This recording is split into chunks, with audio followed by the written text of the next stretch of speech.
Soul land 3 के last part के and में हमने देखा कि लुओ गुइशिंग की टीम स्थानिक शक्ति के अराजक विस्फोट में पूरी तरह ढह गई और अंत में केवल वू शेदुओ तांग वू लिन की टीम के सामने बची। निर्णायक क्षण में वू सीदुओ ने सेल्फ सोल फ्यूजन स्किल प्रकट कर यांग नियंशिया को पल भर में पराजित कर दिया, जिससे सब स्तब्ध रह गए। तो चलिए वीडियो शुरू करते हैं। वू सीदुओ की सोल फ्यूजन निसंदेह अत्यंत शक्तिशाली थी। केवल एक ही प्रहार में उसने यांग न्यानशिया को पूरी तरह नष्ट कर दिया, उसे प्रकाश के कणों में बदल दिया। भागो! तांग बुलिन ने तुरंत आदेश दिया। गुयुए ने एक पल की भी देरी नहीं की। चांदी जैसी रोशनी चमकी और वो तांग बुलिन को साथ लेकर तुरंत मैदान से बाहर जंगल की गहराइयों में टेलीपोर्ट हो गई। वे पहले भी सोल फ्यूजन स्किल की भयावह शक्ति का स्वाद चख चुके थे। इसे कम आंकने की हिम्मत न करते हुए उन्होंने सावधानी बरतना और पीछे हटना ही बेहतर समझा। हवा में हलचल हुई। अगले ही पल हेल व्हाइट टाइगर वहीं प्रकट हुआ जहां वे अभी खड़े थे।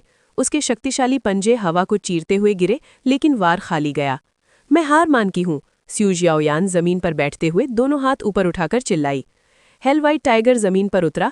अगले ही क्षण उसका शरीर धुंधला पड़ा, मरूड़ खाता हुआ गायब हो गया और उसकी जगह वू सीदुओ खड़ी थी। हालांकि उसका चेहरा पीला पड़ चुका था, फिर भी उसकी पीठ सीधी थी और सिर ऊंचा। उसकी शक्ति ही इस बात का प्रमाण थी कि वो प्रथम वर्ष की सबसे शक्तिशाली छात्रा कहलाने की पूरी हकदार थी। 4 बैंगनी सोल रिंग, 2 मार्शल सोल और एक स्व सोल फ्यूजन स्किल, इन सब के साथ शिखर पर खड़े होने से उसे कोई नहीं रोक सकता था। उसकी सबसे महत्वपूर्ण क्षमता वही सोल फ्यूजन स्किल थी जो दोलो महाद्वीप पर अभूतपूर्व थी।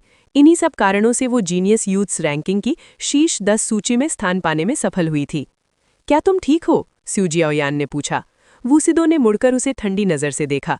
इस समय मैं बहुत कमज़ोर हूँ, मेरा शरीर खराब हालत में है और मैंने अपनी सोल पावर ज़रूरत से ज़्यादा खर्च कर दी है। अगर हमला करना है तो अभी कर लो, आओ। स्यू जियाओयान ने हाथ हिलाकर बात टाल दी। मैं इतना गिरा हुआ इंसान नहीं हूँ कि तुम्हारी कमज़ोरी का फ़ायदा उठाऊँ।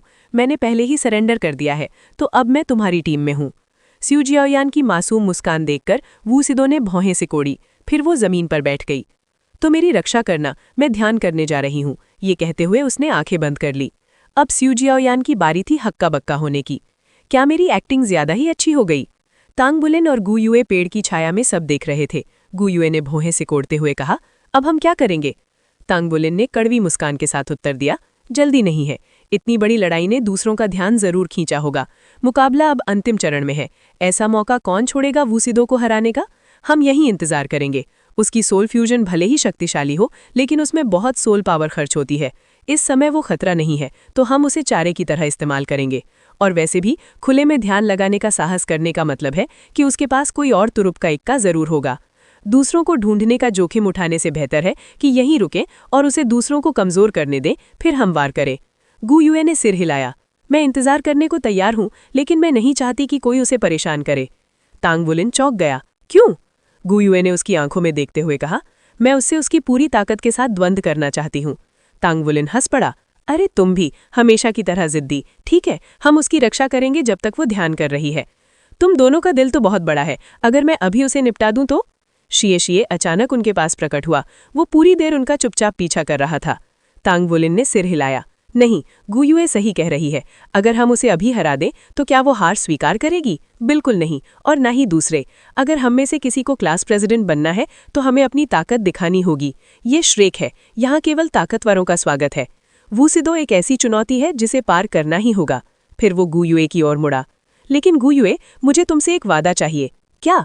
मैं जानता हूं कि तुम इसे मानना नहीं चाहती, लेकिन सच यही है कि 4 सोल रिंग वाला स्व सोल फ्यूजन रखने वाला सोल मास्टर हमसे ज्यादा शक्तिशाली है। उसे हराना आसान नहीं है, इसलिए हम साथ में लड़ेंगे, ठीक है? गुयुए मुस्कुराई। हमारा विरोधी सिर्फ वही नहीं है। वुलिन, क्या क्लास प्रेसिडेंट बनना तुम्हारे लिए इतना जरूरी है? तांग वुलिन कुछ पल के लिए ठिठक गया। दिल जोर से धड़का, फिर वो मुस्कुराया। मैं समझ गया, याद दिलाने के लिए धन्यवाद। हम ये साथ मिलकर करेंगे। कैप्टन, मुझे इसे बाहर क्यों रखा जा रहा है? शिए ने मुंह फुला दिया। तांग वुलिन ने उसके कान में कुछ फुसफुसाया। शिए ने सोचा, फिर बोला, बात तो सही है, ठीक है, मुझे मंजूर है, बस बाद में मेरी भरपाई करना मत भूलना। वो शरारती हंसी हंस पड़ा। तांग वुलिन ने आंखें घुमा लीं। इसके बिना भी क्या मैं तुम्हारा कर्जदार नहीं हूं? जंगल धीरे धीरे शांत हो गया। तांग वुलिन की उम्मीदों के विपरीत कोई नहीं आया। 12 शेष रह गए हैं। अब अंतिम युद्ध के लिए मैदान छोटा किया जाएगा। शेन यी की आवाज पूरे जंगल में गूंज उठी। दुनिया धुंधली पड़ी, फिर साफ हुई। जब सब कुछ स्थिर हुआ तो तांग वुलिन, वू युए, स्यू जियाओयान और ध्यान में बैठी वूसिदो एक दूसरे के पास खड़े थे। जहां पहले घना जंगल था, अब कम से कम 100 मीटर व्यास का एक खुला मैदान था। न कोई पेड़, न झाड़ियां। हर इंच जमीन ब्लू सिल्वर ग्रास से ढकी थी, मानो वे एक ऊंचे द्वंद्व मंच पर हों। इस क्षेत्र में कुल 12 लोग थे। तांग वुलिन की टीम के 5 सदस्य वूसिदो को शामिल करते हुए एक साथ थे। बाई और इमॉर्टल स्यू यूचेंग की 3 सदस्यों की टीम थी और दाई और 4 लोगों का एक और समूह। हालांकि वे चारों की हालत दयनीय थी। वे खून से लथपथ थे और उनकी सोल पावर की तरंगें लगभग न के बराबर थीं। अब तांग वुलिन समझ गया कि वूसिदो को कोई मारने क्यों नहीं आया। असल में कुल 12 ही बचे थे और उनमें से 1/3 अपनी जान बचाने और सोल पावर पुनः प्राप्त करने में लगे थे। स्थिति समझते ही स्यू यूचेंग सबसे पहले आगे बढ़ा। वो बिजली की तरह उन 4 घायल सोल मास्टरों पर टूट पड़ा। उसके दोनों साथी पल भर में उसके पीछे निकल पड़े। वे पूरी तरह स्वस्थ और सर्वोत्तम स्थिति में थे। उन्होंने घायल समूह पर नहीं, बल्कि तांग वुलिन की टीम से स्यू यूचेंग की रक्षा की स्थिति ले ली। प्रथम वर्ष में कुल 101 छात्र थे, अब केवल 12 बचे थे। ये क्लास प्रेसिडेंट पद के लिए अंतिम युद्ध की पूर्व संध्या थी। तांग वुलिन और उसके साथी शांत रहे, केवल स्यू यूचेंग को आगे बढ़ते देखते रहे। 4 लोगों की टीम फंस चुकी थी, मानो उड़ान के अंत में तीर। दरांती गिरी और वे प्रकाश की चमक में गायब हो गए।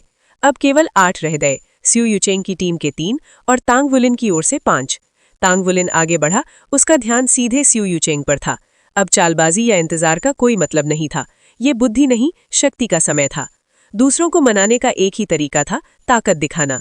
स्यू यूचेंग ने डेमन साइकी उठाई और गंभीर नजर से तांग वुलिन को देखा। उसके दोनों साथियों ने अपनी मार्शल सोल एक्टिवेट कर ली थी, लेकिन जैसे ही उन्होंने देखा कि तांग वुलिन के पास केवल 2 सोल रिंग हैं, उनके होठों पर उपहास भरी मुस्कान आ गई। दोनों टीमों ने अपनी अपनी सामान्य विभेद संरचना अपना ली। पीछे गू युए और स्यू जियाओयान, आगे तांग वुलिन और किनारे से शिए शिए। किसी ने कुछ नहीं कहा, सभी जानते थे यही अंतिम युद्ध है। अपनी सोल पावर बचाकर रखो, तांग वुलिन ने गू युए से कहा। स्यू यूचेंग को मैं संभाल लूंगा। उसके शब्द आत्मविश्वास से भरे थे।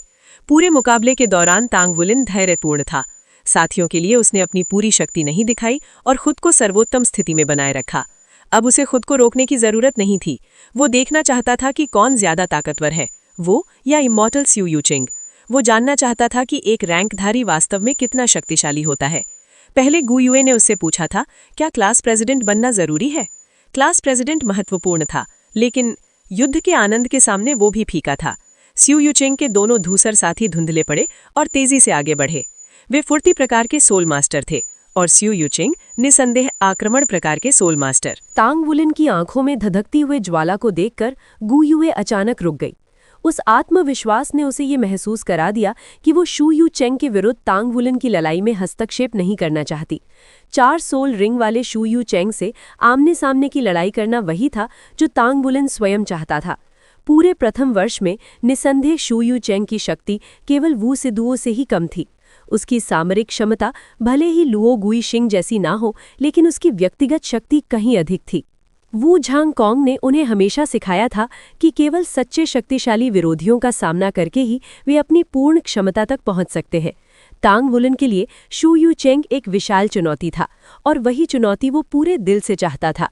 गू युए मुड़ी और उसकी दृष्टि बैठे हुए वूसिदुओ पर जा टिकी। वो भी बैठ गई और आंखें बंद कर लीं। वो चाहती थी कि वे दोनों अपने सर्वोत्तम हालात में द्वंद्व करें। जैसे ही तांग वुलिन और गू युए ने अपना निश्चय किया, युद्ध भूमि का वातावरण बदल गया। दोनों ने अंतिम लड़ाई के लिए अपने अपने प्रतिद्वंद्वी चुन लिए थे। हार उनके लिए मायने नहीं रखती थी, बस युद्ध से विकास होना चाहिए था। शिए शिए के चारों ओर एक हल्की सुनहरी आभा फैल गई और एक चमकदार आकृति उसके शरीर से निकलकर एक धूसर प्रतिद्वंद्वी की ओर लपकी। स्पष्ट था कि वो अकेले ही दोनों से लड़ने वाला था। कुछ दूरी पर शू शियाओयान ने अपना स्टाफ ऊंचा उठाया। उसके होंठ मंत्र बुदबुदा रहे थे, पर उसने कोई सोल स्किल नहीं चलाई। इसके बजाय उसने आंखें बंद कर लीं। उसके इरादे किसी को समझ नहीं आ रहे थे। बाईं ओर खड़ा धूसर युवक और भी ठोस हो गया। उसने अपना मार्शल सोल बुलाया, गहरे चांदी रंग के 2 साई। उनकी नुकीली धारें भेदन के लिए और उनके कांटे हथियार फंसाने के लिए उपयुक्त थे। उसने दोनों साई को क्रॉस किया।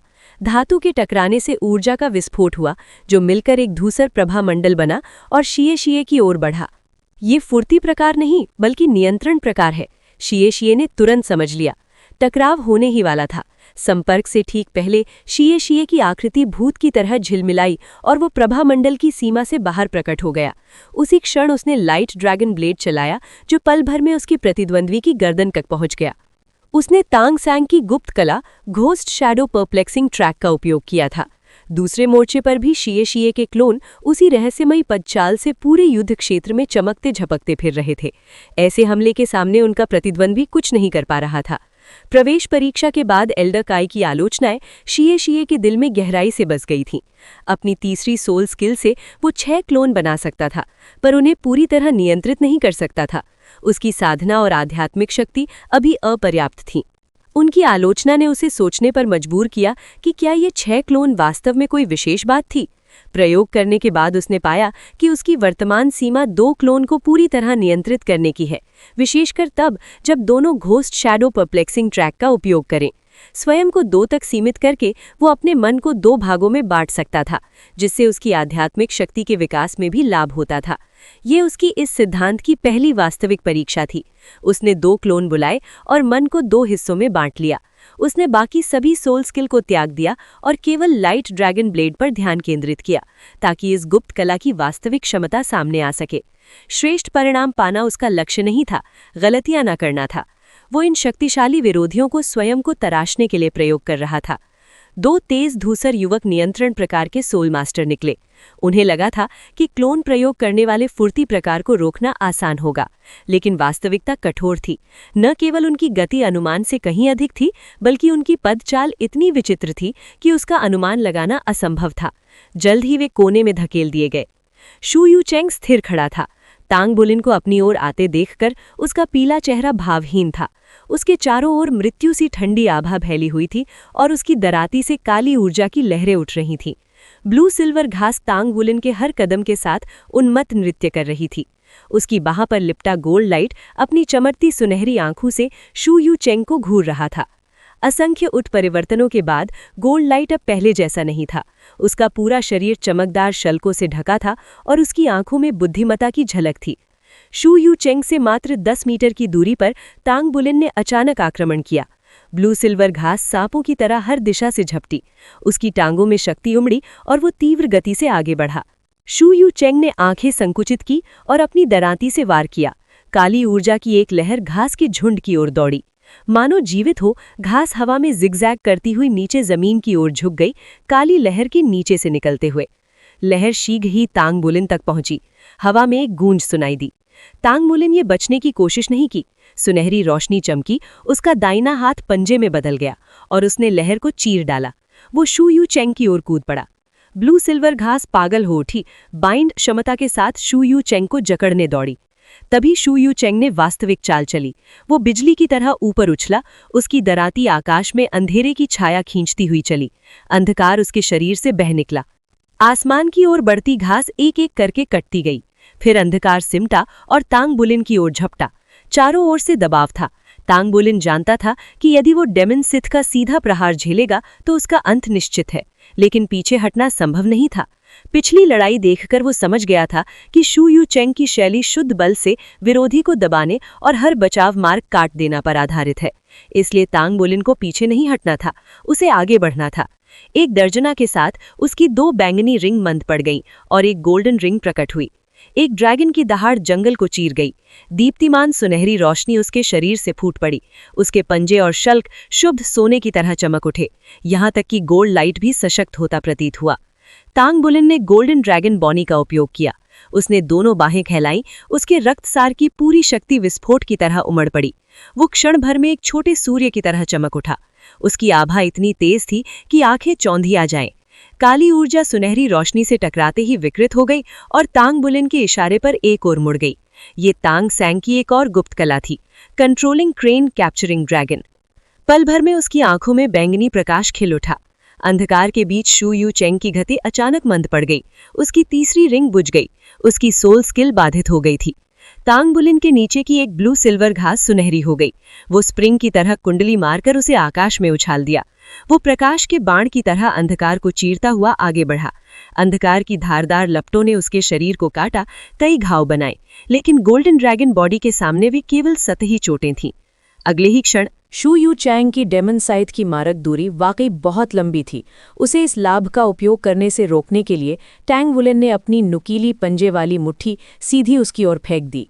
अब पर्पल डेमन आइज के मानसिक आक्रमण से उबर चुके शो यू चैंग ने टैंग वुलेन की आंखों में सीधा देखा।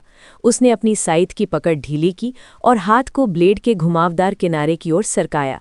फिर बिल्कुल निर्विकार भाव के साथ उसने अपनी छोटी की हुई साइथ से आती हुई पंजे पर वार कर दिया। हवा में एक तीखी ध्वनि गूंजी और बैंगनी अंधकार टैंग वुलेन की शल्कों से ढकी बांह पर चढ़ गया।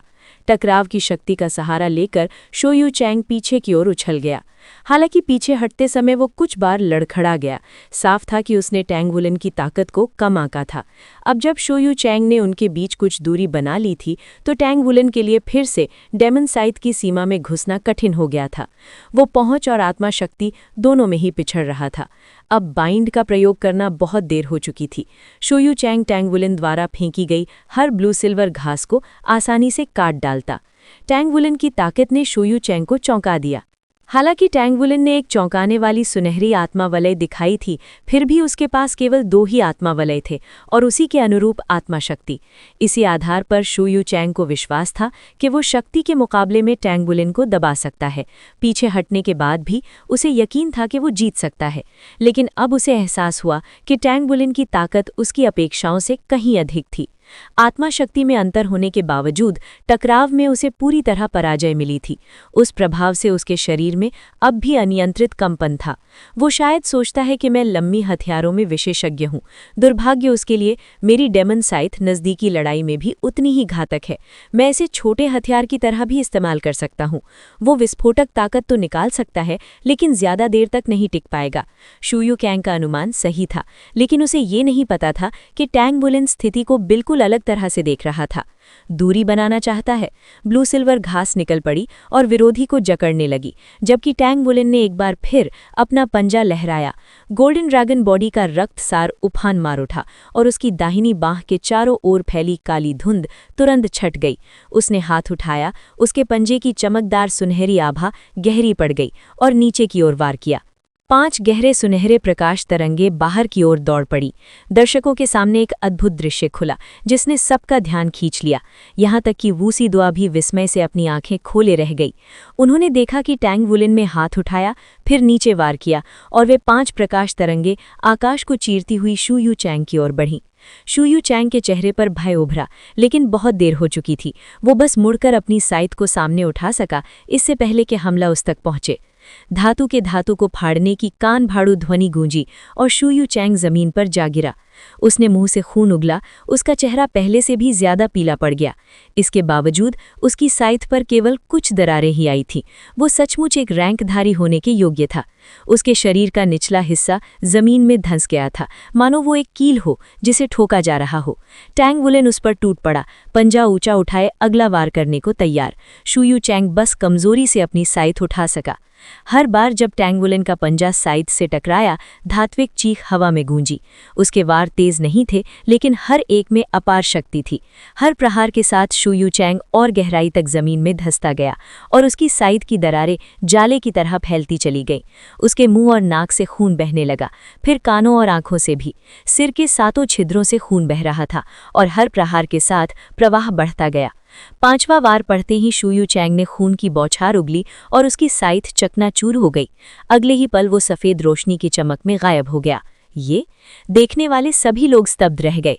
वो अमर शू यू चैंग था, जीनियस यूथ्स रैंकिंग में 19वें स्थान पर रहने वाला। भले ही उसने टैंग वुलेन के हमलों को रोकने में बहुत सी आत्माशक्ति खर्च कर दी हो, फिर भी वो एक 4 वलयी सोल एंसेस्टर था। प्रथम वर्ष में केवल 2 ही सोल एंसेस्टर थे और वो हार गया इस तरह। जब टैंग वुलेन ने शू यू चैंग को हराया, उसी समय शेशे ने भी अपनी पूरी ताकत लगा दी। शू यू चैंग के दोनों साथी उसकी हार से स्तब्ध रह गए। शू यू चैंग ने इसी मौके का फायदा उठाया और आखिरकार कदम बढ़ाया। उसने बाईं ओर के युवक की ओर एक बर्फ का भाला फेंका जो बिजली की तरह हवा चीरता हुआ बढ़ा। जैसे ही दोनों युवकों ने भाले को देखा, दाहिनी ओर वाले की आंखों में बैंगनी रोशनी चमकी। शू यू शाओ अफसरों का पूरा लाभ उठाने में निपुण थी। चूंकि उसके मार्शल वलय की शक्ति उसके साथियों की जितनी नहीं थी, इसलिए उसने इसी दिशा में खुद को निखारा था। बर्फ के भाले की दिशा ने युवक को दुविधा में डाल दिया। अगर वो उससे बचता तो सीधे शेषे के जाल में फंस जाता। शेषे ने लाइट ड्रैगन स्टॉर्म सक्रिय किया और लाइट ड्रैगन ब्लेड्स छोड़े। वो मृत्यु के एक चमकते बवंडर की तरह दोनों ग्रे युवकों की ओर बढ़ा। दोहरे आक्रमण और शू यू चैंग की हार के सदमे के सामने उसका अंत तय था। सफेद रोशनी चमकी, उसका पतन हो गया। जहां तक आखिरी युवक की बात थी, पर्पल डेमन आइज ने उसे जकड़ लिया। शेषे के एक क्लोन ने तुरंत उसकी गर्दन काट दी। ये सब शेषे की संचित शक्ति और उसकी तीसरी आत्मा कौशल की गहरी समझ के कारण संभव हुआ। शू यू चैंग षड्यंत्रों में निपुण नहीं था। वो अब तक हर लड़ाई में केवल कच्ची ताकत पर भरोसा करता आया था। इसी वजह से उसके दोनों साथी थक गए थे और आसानी से मारे गए। टैंग बुलिन की सुनहरी आभा फीकी पड़ गई जब उसने गोल्डन ड्रैगन बॉडी हटाई। उसका चेहरा कुछ पीला दिख रहा था। शू यू चैंग के साथ उसकी लड़ाई भले ही छोटी थी, लेकिन उसने शुरुआत से ही कुछ भी बचाकर नहीं रखा और अपने एक गुप्त पत्ते का भी इस्तेमाल किया। अंत में शू यू चैंग सदमे से ही हार गया था। टैंग बुलिन को यांग नियानशा का ये मूल्यांकन याद था कि शू यू चैंग का शरीर 1000 वर्षीय आत्मा वलय को संभालने के लिए बहुत कमजोर है। उसकी योजना सरल थी, शुरुआत से ही शू यू चैंग को ताकत से कुचल देना। पूर्ण शक्ति के सामने आत्मशक्ति अधिक होने से कोई फर्क नहीं पड़ता। टैंग बुलिन बस वार करता रहा जब तक उसका शरीर जवाब नहीं दे गया। ये सब गोल्डन ड्रैगन बॉडी की बदौलत संभव था। इस कौशल और इससे मिले शारीरिक सुदृढ़ीकरण के बिना शू यू चैंग को इतनी बुरी तरह दबाना असंभव था। टैंग बुलिन हाँफता हुआ, लेकिन साथ ही उसके होठों पर उज्जवल मुस्कान के साथ अपने साथियों के पास लौटा। अजीब बात यह थी कि शेषे के चेहरे पर जीत की कोई खुशी नहीं थी, बल्कि वो गहरे विचार में डूबा हुआ था। टैंग बुलिन ने उसे परेशान नहीं किया। साफ था कि वो किसी प्रकार के बोध या ज्ञानोदय में था। वो सी दुआ अभी भी बैठी हुई थी, लेकिन उसकी आंखों में आग धनक रही थी जब उसने टैंग बुलिन को देखा। उसने हमेशा ये मान लिया था कि टैंग बुलिन यांग नियानशा का अधीनस्थ है। आखिर उसके पास केवल 2 ही आत्मा वलय थे।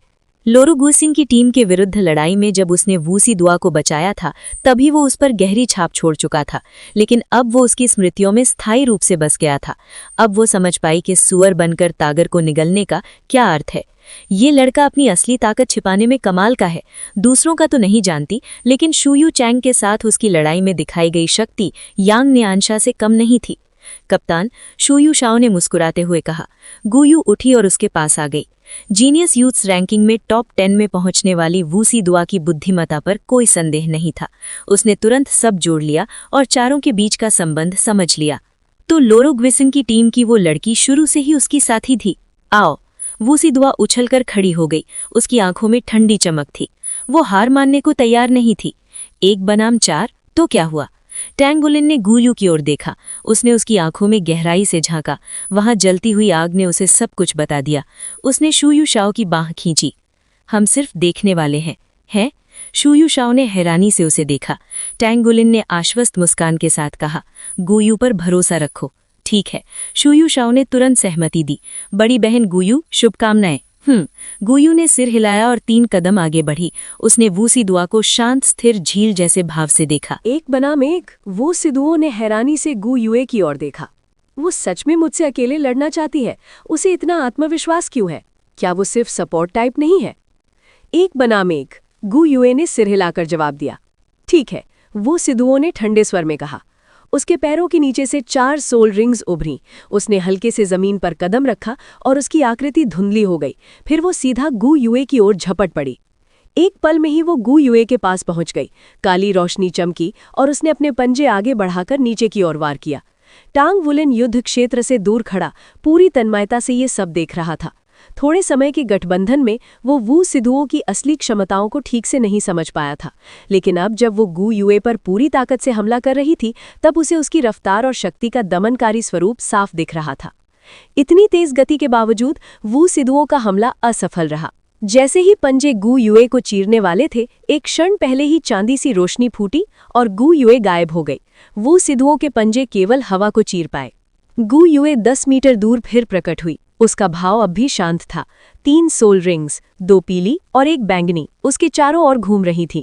वे चमकने लगीं और उसके हाथ तितलियों की तरह हवा में नाचने लगे, मानो वो प्रकृति के तत्वों को अपने आदेश पर बुला रही हो।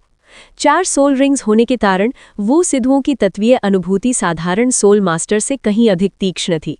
उसने महसूस किया कि गु युए का पूरा अस्तित्व एक भंवर में बदल गया है, जो आसपास की तत्वीय ऊर्जा को पागलों की तरह खींच रहा है। उसे अपनी ही सोल पावर पर हल्का सा खिंचाव भी महसूस हुआ। ये गु युए ने उंगलियां चटकाईं और एक बर्फीला शलाका निगृहित होकर वू सिद्धुओं की ओर दागा गया। लेकिन ये साधारण बर्फीला शलाका नहीं था, ये त्रिरंगी शलाका था। नीली नोक, चांदी सा शरीर और आग सी लाल जड़। लाल हिस्सा बाहर निकलते ही फट पड़ा, जिससे शलाका की गति अविश्वसनीय रूप से बढ़ गई। पलक झपकने से पहले ही वो वू सिद्धुओं के सामने था। फिर भी वू सिद्धुओं ने एक आक्रमण प्रकार सोल मास्टर की ताकत दिखाते हुए तुरंत अपने पंजे से उसे काट डाला। शलाका लाखों टुकड़ों में भट गया और आसपास का तापमान तेजी से गिर गया। फिर हवा विकृत होने लगी और वू सिद्धुओं के चारों ओर कसने लगी, जिससे उसकी गति बाधित हो गई। ये 3 तत्वों वाला बर्फीला शलाका, उसमें आग तत्व भी है। वू सिद्धुओं भले ही चौंकी हो, लेकिन गु युए तो अभी बस शुरुआत कर रही थी। गु युए ने एक और वैसा ही शलाका बनाया और बिजली की गति से आगे भेजा। आग तत्व के विस्फोटक बल के कारण ये साधारण शलाके से कई गुना तेज था। वू सिद्धुओं ने फिर से उसे काट डाला, लेकिन इससे अंतरिक्ष तत्व का बंधन और मजबूत हो गया। हालांकि ये लुओ गुइशिंग के स्पेशल लॉक जितना शक्तिशाली नहीं था, फिर भी उसे धीमा करने के लिए काफी था। वू सिद्धुओं की आंखों में ठंडी चमक आई। उसकी चौथी सोल रिंग चमकी और वो 2 प्रतिरूपों में बंट गई, जो अलग अलग दिशाओं से गु युए पर झपटे। गु युए घूमने लगी, हवा हिल उठी। तेज हवाएं उसके चारों ओर चक्कर लगाने लगी और धीरे धीरे एक हरे बवंडर का रूप ले लिया। कुछ क्षणों में गु युए दिखाई देना बंद हो गई। तेज गर्जना के साथ गु युए एक पल को प्रकट हुई। आसमान से सफेद बर्फ गिरने लगी, जो जल्द ही एक भयंकर हिमपात में बदल गई। बवंडर ने बर्फ को खींच लिया और ये एक भीषण बर्फीले तूफान में बदल गया। अत्यधिक ठंड से वू सिद्धुओं का शरीर जकड़ गया, फिर भी वो साहसपूर्वक गु युए को खोजते हुए अंदर घुस गई। उसकी प्रवृत्ति बता रही थी कि इस तूफान में जितनी देर वो रहेगी, उसकी स्थिति उतनी ही खराब होगी। इसकी मार्शल आइल बहुत अजीब है। अब तक कितने तत्व हो गए? जैसे ही उसने गु युए को पाया और हमला करने ही वाली थी, जमीन से मिट्टी की एक दीवार उभर आई। वू सिद्धुओं ने पूरी ताकत से हमला कर दीवार तोड़ दी। पत्थर चारों ओर उड़ गए, लेकिन गु युए गायब थी। बवंडर ने पत्थरों को भी खींच लिया और तूफान बर्फ और पत्थरों का घातक मिश्रण बन गया। चारों ओर के कोलाहल ने वू सिद्धुओं की दृष्टि पूरी तरह काट दी। टांग वुलिन शिए के सामने रक्षात्मक मुद्रा में खड़ा था। वो तूफान के असर से सतर्क था। गु युए ने अब 3 तत्वों पर नियंत्रण में महारत हासिल कर ली थी और वो विरोधी के हमलों का उपयोग भी तत्वों के संलयन को तेज करने के लिए कर सकती थी, जिससे सोल पावर की बचत होती थी। केवल बवंडर में अधिक विनाशकारी शक्ति नहीं थी, असली खतरा तत्वों के संलयन में था। तूफान की आंख में वू सिद्धुओं ना तो कुछ देख सकती थी और ना ही गु युए की स्थिति का पता लगा सकती थी। वू सिद्धुओं की पहली सोल रिंग चमकी और उसने एक दिशा चुनकर जोरदार दौड़ लगाई। मुझे पहले इस तूफान से बाहर निकलना होगा, इतनी बड़ी चीज ज्यादा देर तक नहीं टिक सकती। हेल रश उसका पहला सोल स्किल था। ये क्षणिक रूप से उसकी गति 2 गुनी कर देता था और सामने विस्फोटक हमला करता था, घेराबंदी तोड़ने के लिए आदर्श। साथ ही उसकी सभी सोल रिंग्स पावरफुल बैंगनी थीं। अपने सोल पावर से शरीर की रक्षा करते हुए वो 50 मीटर दूर तक दहाड़ती ठंडी हवाओं को चीरती हुई निकल गई। उसकी दृष्टि साफ हो गई और हवा का दबाव सामान्य हो गया। उसके होंठों पर मुस्कान आ गई। मैं बाहर निकल गई।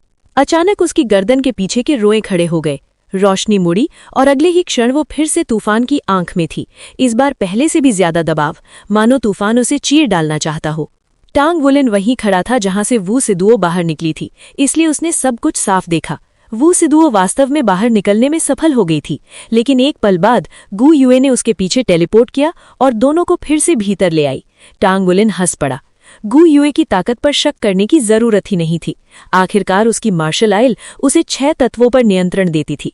उसकी एकमात्र कमजोरी उसकी विस्फोटक आक्रमण क्षमता की कमी थी। बड़े पैमाने के तत्वीय संलयन हमलों के लिए समय चाहिए था। गु युए के खिलाफ सबसे अच्छी रणनीति यही थी कि तुरंत उस पर टूट पड़ो और लड़ाई को पल भर में खत्म कर दो। जैसे जैसे लड़ाई लंबी खिंचती जाती है, गु युए की स्थिति उतनी ही मजबूत होती जाती है। एलिमेंटल टाइड और एलिमेंटल फ्यूजन जैसी क्षमताओं और प्रकृति की ऊर्जा को बुलाने की योग्यता के कारण वो वास्तव में भयानक बन जाती है। वो सिद्धुओं की गलती यही थी कि वो गु युए की क्षमताओं की पूरी सीमा नहीं जानती थी। अगर वो जानती तो तुरंत हेल व्हाइट टाइगर का उपयोग कर सकती थी। उस क्षमता से गु युए की टेलीपोर्टेशन भी नहीं बचा पाती। लेकिन अब बहुत देर हो चुकी थी। शायद हेल व्हाइट टाइगर के साथ वो थोड़ी देर और टिक पाती, लेकिन अब युद्ध क्षेत्र पर पूरा नियंत्रण गु युए का था। ऊपर से हेल व्हाइट टाइगर सोल पावर बहुत ज्यादा खपत करता है। अब ये सहनशीलता की लड़ाई थी और नतीजा लगभग तय था। असल में टांग वुलिन का अनुमान थोड़ा गलत था। वू सिदुओ इस समय हेल व्हाइट टाइगर का उपयोग कर ही नहीं सकती थी। हेल व्हाइट टाइगर उसका शक्तिशाली स्व आत्मा संलयन कौशल था, लेकिन दुनिया के नियम निष्पक्ष होते हैं। इतनी शक्ति के साथ कठोर सीमाएं जुड़ी होती हैं। जैसे शू युत्सेंग की डेमन साइट की शक्ति उसके शरीर को नुकसान पहुंचाती थी, वैसे ही वू सिधुओं को हेल व्हाइट टाइगर के बाद 3 दिन का विश्राम चाहिए था। अभी उसका उपयोग असंभव था। वो सिधुओं को लगा था कि उसकी आत्मशक्ति सोल पावर इतनी तो बहाल हो चुकी है कि वो गु युए को हरा सके, लेकिन साफ था कि ऐसा नहीं था। सफ़ेद रोशनी की एक चमक में वू सिधुओं ने अपना मार्शल सोल बदल लिया। सफ़ेद बाल अचानक उगाए और उसके पूरे शरीर को फर की परत में ढक लिया। एक सुनहरी आभा ने उसके शरीर को निगल लिया। उसकी मांसपेशियां फूल उठी। उसकी अंगों की गठीली आकृति देखने में प्रभावशाली लग रही थी। सीधे दौड़ लगाने के बजाय उसने अपने शरीर की नई मिली शक्ति का इस्तेमाल करते हुए धीरे धीरे बवंडर से खुद को छुड़ाने की कोशिश की, लेकिन जल्द ही वो मिट्टी की दीवारों से घिर गई। ये दीवारें ज्यादा टिक नहीं पाईं, एक ही मुक्के में बिखरकर महीन धूल बन गईं। मगर जितनी देर में वो एक दीवार तोड़ती, उतनी ही देर में बवंडर चुपचाप पास आ जाता और उसकी दृष्टि ढक देता। वो भागते समय सीधी दिशा बनाए नहीं रख पा रही थी। इन बाधाओं के जाल से निकल पाना उसकी पहुंच से बस थोड़ा सा दूर था। वो सिधुओं के चेहरे पर खीज उभर आई।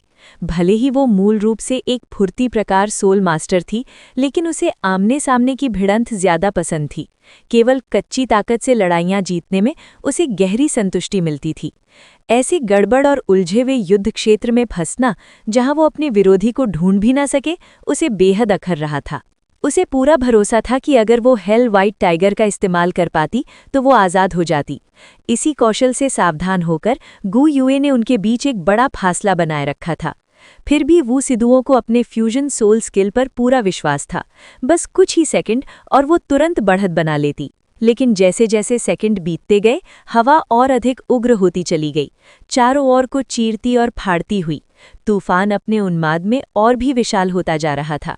इस दौरान गु युए एलिमेंटल टाइड का उपयोग कर बाहरी तत्वीय ऊर्जा को बवंडर में लगातार भरती रही, उसकी शक्ति को बढ़ाती हुई।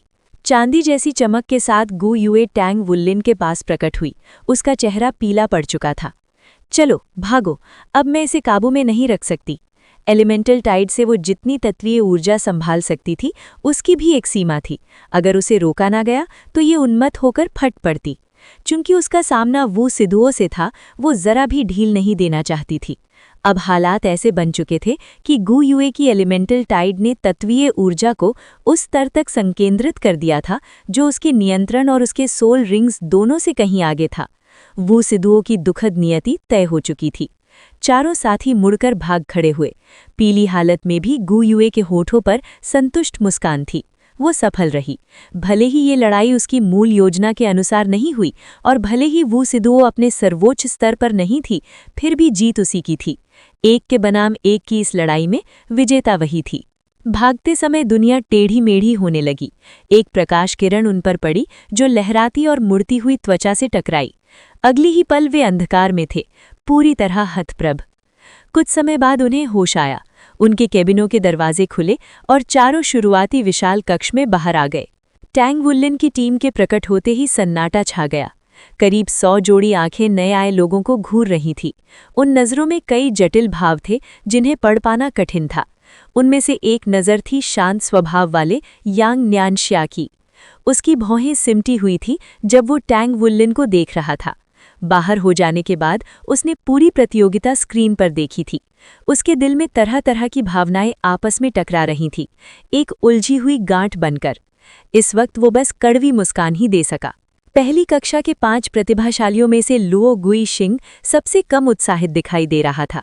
वो कमरे के एक कोने में बैठा था, घुटनों को सीने से लगाए और उसकी आंखें कहीं दूर शून्य में टिकी थीं। साफ था कि उसका मन गहरे विचारों में डूबा हुआ था। टैंग वुलिन की उपलब्धियों ने जेड स्नेक झेंग यू रान को उसे नए नज़रिए से देखने पर मजबूर कर दिया था। उसका ध्यान ज्यादातर उसी पर था, हालांकि कभी-कभी वो गु युए की ओर तिरछी नजर भी डाल देती थी।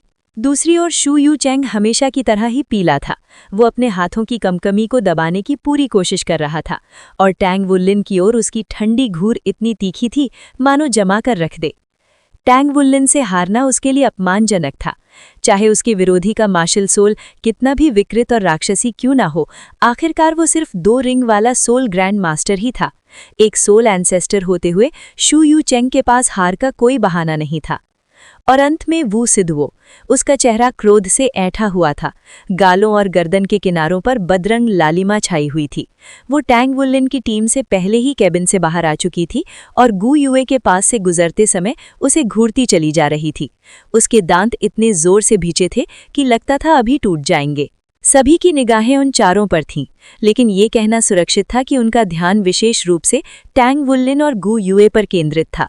उन्होंने कैसी भी चालें या रणनीतियां अपनाई हों, इससे कोई फर्क नहीं पड़ता था। सबसे महत्वपूर्ण बात ये थी कि उन्होंने अमर शू यू चेंग और हेल वू सिदुओ दोनों को एक के बनाम एक की लड़ाई में हरा दिया था। ये दोनों 4 रिंग वाले सोल मास्टर थे, जिन्हें उनकी कक्षा में सबसे शक्तिशाली माना जाता था, जबकि टैंग वुल्लिन के पास केवल 2 रिंग और गु युए के पास 3 रिंग थी। आप दोनों के बीच शक्ति का अंतर स्पष्ट है, इसलिए प्रतियोगिता को और आगे बढ़ाने की जरूरत नहीं थी। वू ज़ैंगकोंग के पास खड़ी शेन यी ने कहा, टैंग वुल्लिन और गु युए, तुम दोनों एक ही टीम में हो तो तय करो कि क्लास प्रेसिडेंट और वाइस प्रेसिडेंट कौन होगा। टैंग वुल्लिन के विपरीत गु युए तुरंत एक कदम पीछे हट गई। उसकी राय साफ थी। टैंग वुल्लिन ने उसकी ओर देखा और उसे एक मीठी मुस्कान मिली। उसने औपचारिक विनम्रता दिखाने की कोशिश नहीं की। कभी-कभी जिम्मेदारी स्वीकार करनी ही पड़ती है। शेन यी ने सिर हिलाया और फिर शिए शिए और शू शियाओयान की ओर देखा। आमतौर पर हम ये देखते हैं कि अंत में कौन खड़ा रहता है। हालांकि तुम दोनों ने उल्लेखनीय शक्ति दिखाई, लेकिन वो पर्याप्त नहीं है। तुम दोनों बचे रहे हो, इसलिए तुम्हारे पास 2 विकल्प हैं। वाइस प्रेसिडेंट के लिए जिद करो या पीछे हट जाओ। याद दिला दूं कि हर सत्र में क्लास प्रतिनिधियों का पुनः चुनाव होता है और शक्ति ही हमेशा निर्णायक होगी। मैं छोड़ देती हूँ, शू शियाओयान ने तुरंत कहा। उसे अपनी क्षमताओं की पूरी समझ थी। अपने फैसले को पुख्ता करने के लिए वो दर्शकों की भीड़ में जाकर लुओ गुइशिंग के पास बैठ गई। शिए शिए के मुंह का कोना हल्का सा फड़का जब उसने उसे जाते देखा। इस लड़की की एक्टिंग सच में कमाल की है। मैं भी छोड़ता हूँ, थोड़ी हिचकिचाहट के बाद शिए शिए ने फैसला किया। लेकिन मुझे यकीन है कि एक दिन मैं प्रेसिडेंट या वाइस प्रेसिडेंट को चुनौती देने लायक जरूर बनूंगा। उसके चारों ओर एक अजीब सी शांति थी। उसका स्वभाव अब सामान्य चंचलता से अलग था। युद्ध क्षेत्र में उसने अपनी स्थिति को और गहराई से समझ लिया था। हर बार जब उससे अधिक शक्तिशाली कोई विरोधी सामने आता तो वो उसे और तेजी से सुधार करने के लिए प्रेरित करता। शेन यी ने उन्हें शांत भाव से देखा। तो तुम दोनों दूसरा विकल्प चुनते हो। चूंकि तुम दोनों अंत तक बचे रहे और वाइस प्रेसिडेंट बनने से पीछे हट गए, तो तुम्हें 2000 योगदान अंक दिए जाएंगे, जिन्हें तुम आपस में बांट सकते हो। और जहां तक बाकी वाइस प्रेसिडेंट की सीट का सवाल है, वू सिदुओ, क्या तुम ये पद लेना चाहोगी? वू सिदुओ ने गु युए की ओर देखा, फिर टैंग वुल्लिन की ओर। उसने गहरी सांस ली। मैं करूंगी। शेन यी मुस्कुराई। अच्छा, तो सब तय हो गया। क्लास प्रेसिडेंट टैंग वुल्लिन होगा और 2 वाइस प्रेसिडेंट होंगे, गु युए और वू सिदुओ। ये सबसे अच्छा परिदृश्य था जिसकी वो उम्मीद कर सकती थी। शिए शिए कमजोर नहीं था, लेकिन वू सिदुओ की बराबरी नहीं कर सकता था। अगर 5 जीनियस रैंकर्स में से कोई भी क्लास प्रतिनिधि न बना तो पूरी कक्षा में असंतोष फैल जाता। वू सिदुओ, जो सबसे शक्तिशाली थी, को वाइस प्रेसिडेंट बनाकर बाकी लोग कम से कम खुलकर विरोध करने से डरेंगे। असंतोष न्यूनतम स्तर पर ही सही नियंत्रित रहेगा। अब बाकी 3 प्रतिनिधि पदों के लिए प्रतियोगिताएं होंगी। ब्लैकस्मिथ प्रतिनिधि पहले ही तय हो चुका है। टैंग वुल्लिन क्लास प्रेसिडेंट होने के साथ साथ ब्लैकस्मिथ प्रतिनिधि भी है, इसलिए अब केवल मेका डिजाइनर, मेकर और मैकेनिक बचे हैं। अब रैंक 2 या उससे ऊपर के सभी डिजाइनर, मेकर और मैकेनिक आकर पंजीकरण करें। टैंग वुल्लिन ने ये सब शांति से सुना। उसकी देह भाषा पूरी तरह संयमित थी। वो 7 में से 2 प्रतिनिधि पदों पर काबिज था। अब उसकी क्लास में स्थिति मजबूत हो चुकी थी। इसके अलावा इस अध्यक्षता की लड़ाई ने उसे अपने सहपाठियों को और गहराई से समझने का अवसर दिया था। गु युए उसके पास से हटकर पंजीकरण करने चली गई। क्या वो डिजाइनर प्रतिनिधि बनना चाहती है? थोड़ी ही देर में वू सिदुओ, लुओ गुइशिंग और शू यू चेंग भी पंजीकरण करने चले गए। जीनियस यूथ रैंकिंग के सदस्य होने के नाते वे न सिर्फ शक्तिशाली थे बल्कि अपने अपने पेशों में भी निपुण थे। केवल यांग न्यानशिया ही स्थिर खड़ा रहा। उसने टैंग वुलिन की ओर एक अटपटी मुस्कान फेंकी। जूनियर भाई, तुम तो लो प्रोफाइल रखने में माहिर हो। टैंग वुलिन मुस्कुराया। बस किस्मत थी, अगर शू यू चेंग इतना थका हुआ ना होता तो मुझे नहीं लगता कि मैं जीत पाता। यांग न्यानशिया ने सिर हिलाया। तुम इस बारे में इतने निश्चित नहीं हो। जो लोग पेशेवर प्रतियोगिताओं में हिस्सा नहीं ले रहे हैं वे जा सकते हैं। क्लास समाप्त, कल फिर यहीं मिलेंगे, शेन यी ने घोषणा की। यांग न्यानशिया हंस पड़ा। तो चलो ओ महान क्लास प्रेसिडेंट, आगे मेरा ख्याल रखना। टैंग वुलिन ने बेबस सी मुस्कान दी। एक दूसरे का ख्याल रखेंगे। टैंग वुलिन समझता था कि क्लास प्रेसिडेंट के रूप में अपने सहपाठियों की स्वीकृति पाना कितना महत्वपूर्ण है, लेकिन ये एक क्रमिक प्रक्रिया थी, जबरदस्ती से नहीं बल्कि धीरे धीरे मन जीतकर। फिलहाल वो धैर्य से आगे बढ़ेगा।